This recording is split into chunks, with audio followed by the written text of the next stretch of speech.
Salut, c'est Bandentendeur pour le WhatsApp du Touma.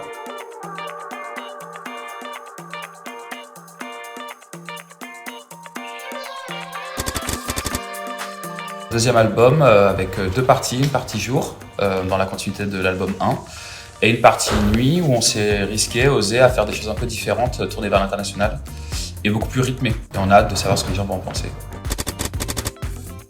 Alors c'est difficile de savoir, après nous on a peut-être quelques idées. Moi je pense qu'il y a quelque chose déjà, un point important, c'est qu'on fait la musique qui nous plaît, on n'essaie pas de faire des choses pour que ça fonctionne et pour que ça marche. Il y a un truc un peu viscéral, en tout cas ça vient de nos émotions à nous avant tout. Et donc je pense que c'est une des raisons pour lesquelles ça accroche aussi sur certaines personnes. Moi, il y a deux éléments de réponse. Le premier, c'est que c'est des chansons quand même très positives.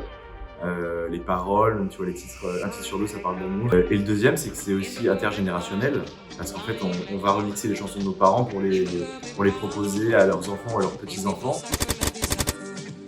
Contrairement au premier album où on a eu l'occasion d'essayer un peu tous nos morceaux sur plein de concerts et de voir ce qui marchait un peu moins, là, il y a un peu moins de 10 jours, avec Pierre, on a joué pour la première fois après donc cette pandémie à Avignon. Et on a joué tout notre album quasiment, qui n'est pas encore sorti. Et du coup, c'était le seul moment où on a testé tous nos morceaux. Et il y en a un, moi je trouve, qui a particulièrement marché. C'est un remix de McGregor, un titre qui s'appelle Nanelican, qui pour le coup, je pense, sur un contexte estival, marche plutôt bien. On peut te donner trois réponses, parce que ça va être difficile de parler d'une voix. Mais ce serait Thomas Pesquet, je pense. Il l'a volé. Non, parce que Thomas Pesquet, il a une vision sur la planète que très peu d'hommes et de femmes ont eu. Tu dois voir le monde différemment, je pense, quand tu redescends. J'ai vu le film récemment Adieu les cons d'Albert Dupontel et Virginie Fira là-dedans, elle est vraiment incroyable, et même Dupontel aussi. Et en fait, ces deux acteurs-là, moi j'adorerais qu'on puisse un jour les rencontrer. Et on a une petite liste de personnalités comme ça qu'on n'arrive pas à atteindre. Et du coup, alors dans cette liste, il y a aussi Alain Chabat, qu'on aimerait bien faire. Ouais. Donc voilà, petite bouteille à la mer, si ça passe par là. Alors si on peut continuer, il y a sa petite liste qui défile. Mais moi c'était l'Olympia, clairement. L'Olympia en du coup, novembre 2019. Donc c'était quelques mois avant la pandémie, avant que tout s'arrête. Je revois mes parents au balcon en train de filmer comme ça. C'était vraiment quelque chose de particulier et c'était un moment pour moi, enfin je pense que je m'en rappellerai toute ma vie. Ce serait le pique-nique électronique où il y avait beaucoup moins de stress mais tout autant de plaisir à Montréal. Il y avait 4500 personnes mais une énergie, c'est dégagé une énergie pendant notre set, avant, après. C'était une soirée parfaite. Je vais citer San Francisco parce que c'était la première date qu'on a faite dans une petite tournée américaine. On ne savait pas du tout comment ça allait se passer et il y avait une super ambiance, on s'est éclaté parce que l'accueil du public était vraiment génial. On leur avait dit, est-ce qu'il y a des Français dans la salle?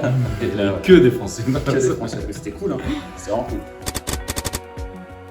Bah alors, les Vieilles Charrues quand même, qui est une date importante et spéciale parce que c'est une des seules dates, heureusement d'ailleurs, qu'on va faire devant le public assis.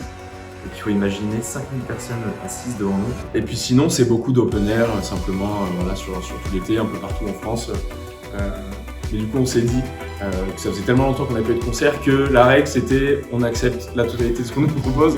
Donc là ça commence à être angoissant parce qu'on a une quarantaine de dates finalement. On joue le 24 juillet à Arles, on joue aussi au Delta Festival le 29 septembre. À Marseille. Tout à l'heure je parlais du stress de l'Olympia où je me rappelle comme c'était hier, c'était terrible. Et donc une autre date où on avait ressorti ça, c'était notre premier, et d'ailleurs jusqu'à maintenant notre dernier Bataclan. Ça faisait longtemps qu'on n'avait pas stressé comme ça. Il y avait 1000 personnes je pense. Ouais, 1100, ça, ce qui était à peu près 4 fois plus que ce qu'on avait l'habitude de faire, quoi. Et en fait, à l'époque, on n'était pas sur platine, mais sur contrôleur. Donc, on ramenait notre ordinateur, le contrôleur, on faisait les branchements. Évidemment, la date la plus stressante, on va tenter un truc qu'on n'a jamais fait avant. On met son ordinateur, ça marche, on est content, on commence à tout tester, les clés USB, elles sont reconnues. On met le casque, 10 minutes avant de monter sur scène, et on voit que le casque ne marche pas. Et le casque ne marchait pas, et pendant 1h30, on a fait semblant de se passer le casque alors qu'il ne marchait pas. Rien que d'en parler, ça me fout la chair. C'était vraiment un bug logiciel. Et il y avait un problème de logiciel, quoi. Donc on s'est dit bon bah on est obligé. Donc bon, évidemment on a fait ce que beaucoup de DJ détestent, mais on a synchronisé tous nos morceaux et puis on faisait semblant.